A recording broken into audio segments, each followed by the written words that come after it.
Mayong adlaw, ako si Jason Doval ug kini ang Sun.Star Pilipinas.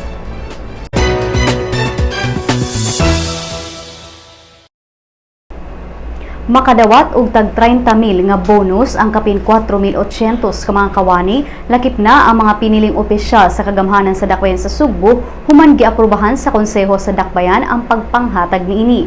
Ang maong lakang sa konseho nahitabo human giduso ni Mayor Mike Rama ang 206 milyones pesos nga supplemental budget 2 apan hangtod karon wala pa naatiman sa konseho ang 2.8 bilyones pesos nga supplemental budget 1 nga giduso usab sa mayor sanglit gisuspenso ang deliberation niini. Si Konsehal Margarita Osmeña maoy niduso aron aprubahan ang paghatag sa 30,000 nga bonus ato sa executive session kagahapon. Apan upat ka konsehal ang niboluntaryo nga 10,000 ra ang ilang dawaton inay 30,000.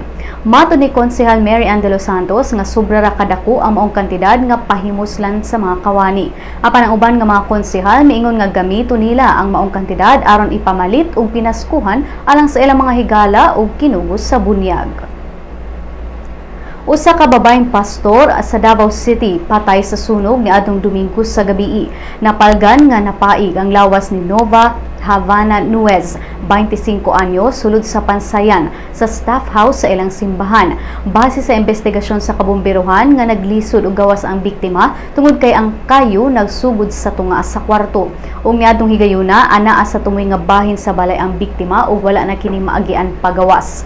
Giingong nagsugod ang sunog sa usa ka kandila nga nabiyaan sa staff sa simbahan tungod kay brownout ni adtong orasa. Moabot pa sa 4 ka oras ang rotating brownout nga masinati sa Cagayan de Oro karong semana tungod kay kulang pa ang giapod-apod nga supply sa kuryente matod sa Cagayan Electric Power and Light Company Konsepalco. Lakip sa mga lugar nga maapektuhan ang Barangay Carmen, Kauswagan, Kamamanan, Makasandig, Pueblo, Taguluan, Baloy ug Villa. Matod ni Sipalco Vice President Ralph Paguio nga posibleng aduna say power interruption sa Pasko hangtod nga dili makastabilize ang power supply. Gingong nagkulang ang supply sa kuryente sa Mindanao pagkahuman gi-privatize ang Mount Apo geothermal power plants ug tungod usab sa El Nino. Cebu City Transportation Office kon CdeO mopahigayon og modified traffic plan alang sa pag-abli sa Robinsons Galleria karong Huwebes. Sirad-an ang duha ka mga agianan sa S. Osmeña Boulevard ug dili paagian sa mga sakyanan ato sa opening day sa maong mall. Ayuhon usab ang mga sidewalks sa maong dapit aron maagian sa mga pedestrian. Gawas niini did-an sa CdeO ang paghunong sa mga sakyanan sa Sergio Osmeña Boulevard aron masiguro ang kahapsay sa dalan ug sa dagan sa trapiko. Tungod kay ang mall nahimutang sa duha ka intersections, dili pasakan o pasakyan ug panaugan ug mga pasahero ang maong lugar. Aduna nay gibutang ang CdeO nga loading ug unloading spots alang sa mga pasahero sa jeep ug taxi. Matod sa Executive Director sa CdeO nga si Ray Galeon nga mo-deploy sila og 30 ka mga CdeO personnel aron mutan-aw sa dagan sa trapiko. O gani ang mga balita gikan sa ubang bahin sa nasud.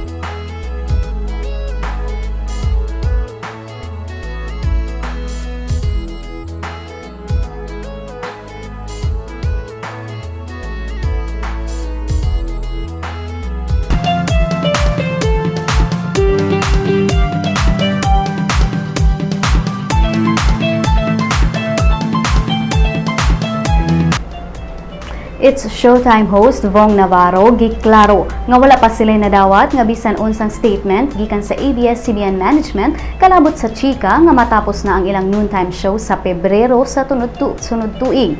Butyag ni Vhong nga wala pa siya'y nadunggan nga kutob na lang sa February ang It's Showtime. Apan kung tinuod man, Sigo niya nga pahibawon sila og una aron makapangandam sad sila. Sigo ni Vhong nga ang It's Showtime family pabiling positive bisan pa man sa low ratings. Dugang niya nga nalipay usab siya tungod kay wala ra sila maapektuhi sa maong chismis ug matud pa niya padayon silang magpalingaw hangtod nga anaa pay mutan-aw sa ilang show. Alang sa uban pang showbiz chika, bisitaha ang celebrity.sunstar.com.ph ug i-follow pod mi sa Twitter @Sun.Star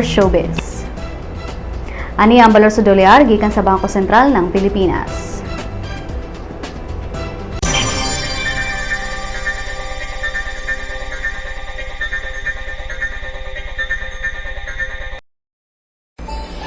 Mga higala, 17 ka adlaw na lang ug Pasko na. Ug din natapos ang atong mga balita karong adlawa. Alang sa dugang pang updates, bisitaha ang www.sunstar.com.ph. Follow sab ang mga updates sa Twitter @sunstar_online ug sa Facebook Sun.Star Pilipinas. Ako si Jess Sandoval ug kini ang Sun.Star Pilipinas.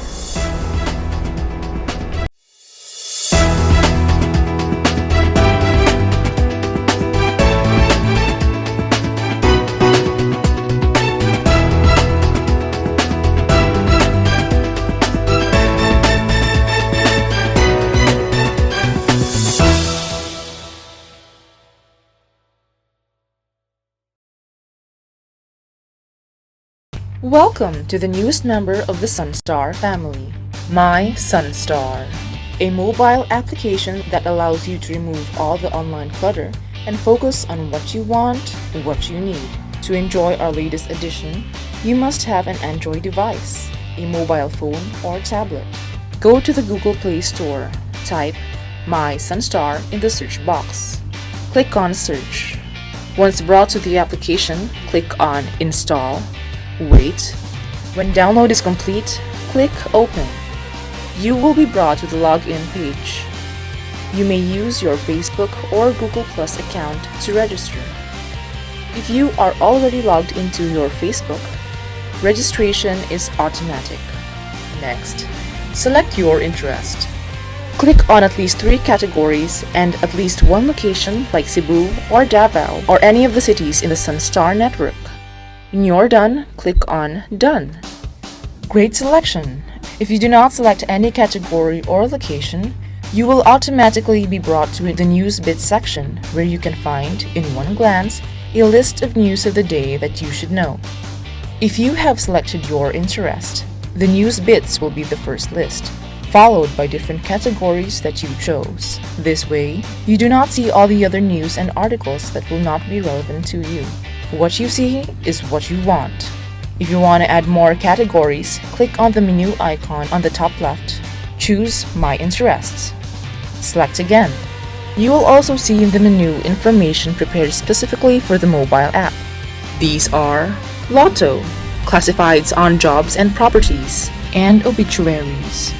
What makes My Sun.Star different from the Sun.Star website and the responsive mobile site is its customization feature. You be the judge of what is news to you. This app will also be available soon on the Apple Store, so those with iPhones and iPads can enjoy My Sun.Star. Thank you!